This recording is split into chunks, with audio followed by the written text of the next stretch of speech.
22 तारीख को प्राण प्रतिष्ठा होने जा रही है और उसके ठीक पहले कांग्रेस नेता दिग्विजय सिंह ने एक बड़ा आरोप लगाया है कि जिस रामलला की मूर्ति को लेकर पूरा संघर्ष हुआ, बजाय उनके किसी दूसरे मूर्ति को स्थापित किया जा रहा है। तो एक बार फिर से वो इस तरीके का बयान दिए हैं, क्या कहेंगे इस पर?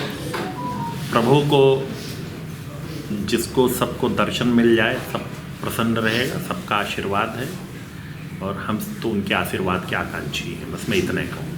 तो इस तरीके के बयान क्यों जानबूझ के देते हैं? मैं फिर आपसे कह रहा हूँ, हम तो उनके ही आशीर्वाद के, भगवान श्री राम के आशीर्वाद के आकांक्षी हैं। लोकसभा चुनाव से पहले ये प्राण प्रतिष्ठा हो रही है, ये स्वाभाविक है या आपको लगता है कि इसका पॉलिटिकल गेन उठाने की कोशिश हो रही है?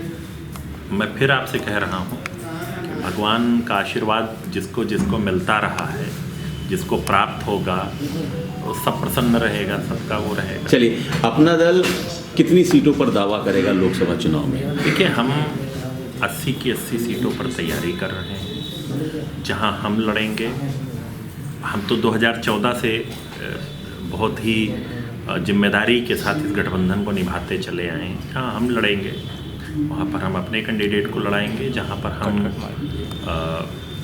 हमारे सहयोगी लड़ेंगे, उनको लड़ा करके जिताने का काम करें, जो 2014, 17, 19, 22 में किया है हम लोगों ने। अब की सरकारों में उपलब्धि है आपकी विभाग की तरफ से, ये विभाग की भी और आपकी व्यक्तिगत भी। निश्चित तौर पे मैं आपका आभार व्यक्त करता हूँ, कम से कम आपने उस चीज़ को रिकॉग्नाइज़ किया और बहुत ज़्यादा तेज़ी से हम लोग सुधार कर रहे हैं। आज भी अगले कुछ दिनों में कुछ शासनादेश जारी होंगे जो उच्च शिक्षा, तो मैं जो प्राविधिक शिक्षा देख रहा हूँ, प्राविधिक शिक्षा के क्षेत्र में जो आमूलचूल परिवर्तन लाने का काम करेगा। अच्छा, BHU IIT की छात्रा के साथ गैंगरेप हुआ तो उसमें आपके सहयोगी पार्टी के कार्यकर्ता बताए जा रहे थे, वो आप लोग के गले की हड्डी की फांस बनती जा रही है?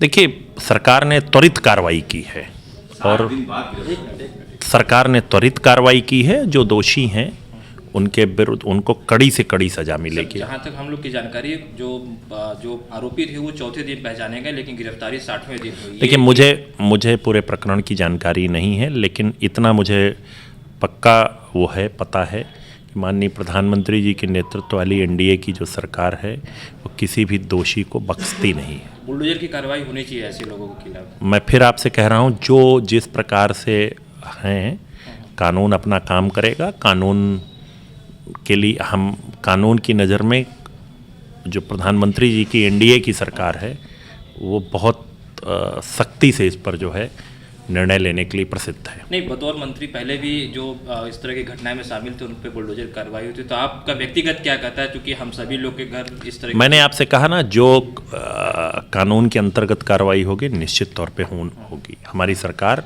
उस पर कड़ी से कड़ी कार्रवाई करेगी। इस आरोप में अगर कोई दूसरा हो तो उसके ऊपर बुलडोजर की कार्रवाई होती तो वो कानून के खिलाफ होता है। मैं फिर आपसे कह रहा हूँ, तीसरी बार चौथी बार मैं कह रहा हूँ, कानून सम्मत जो कार्रवाई होगी निश्चित तौर पे होगी। अच्छा, एक सवाल है कि ओम प्रकाश राजभर जी को अभी तक शामिल नहीं किया गया, फिर से चर्चा शुरू हो गई है, वो दिल्ली को कर रहे हैं, क्योंकि अभी सहयोगी दल है, उनको शामिल करना चाहिए, आपकी क्या राय है? नहीं, निश्चित तौर पे जो उनके साथ भारतीय जनता पार्टी के शीर्ष नेतृत्व ने बातचीत की होगी, उस पर बिल्कुल दृढ़ता के साथ उसका पालन होगा।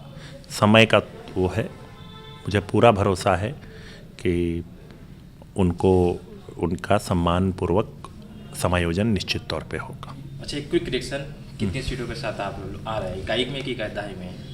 मैं फिर आपसे कह रहा हूँ, हमारे यहाँ नंबर ऑफ सीट्स की कोई बात ही नहीं होती है, परफॉर्मेंस की बात होती है। अपना दल जितनी सीटों पर लड़ा है उसमें विधानसभा में 75% से ज़्यादा रिजल्ट दिया है और लोकसभा में 100% रिजल्ट दिया। 26 करनी है, जनसभा करना है। ये लोकतंत्र है, इसमें सबको चुनाव लड़ने का अधिकार है और इस पर मुझे टिप्पणी इसलिए करना उचित नहीं प्रतीत हो रहा है कि लगातार तमाम प्रकार के झंझावातों को झेलते हुए भी हम लोगों ने 2014, 2017, 2019, 2022 में परफॉर्मेंस दी है। हाँ, बहुत बड़े बड़े गठबंधन हुए हैं। सपा बसपा का गठबंधन आप ही मीडिया के साथ ही कहते थे कि कुछ नहीं बचा है। हम लोगों ने 64 सीटें जीती हैं। अब की बार तो 80 की 80 जीते।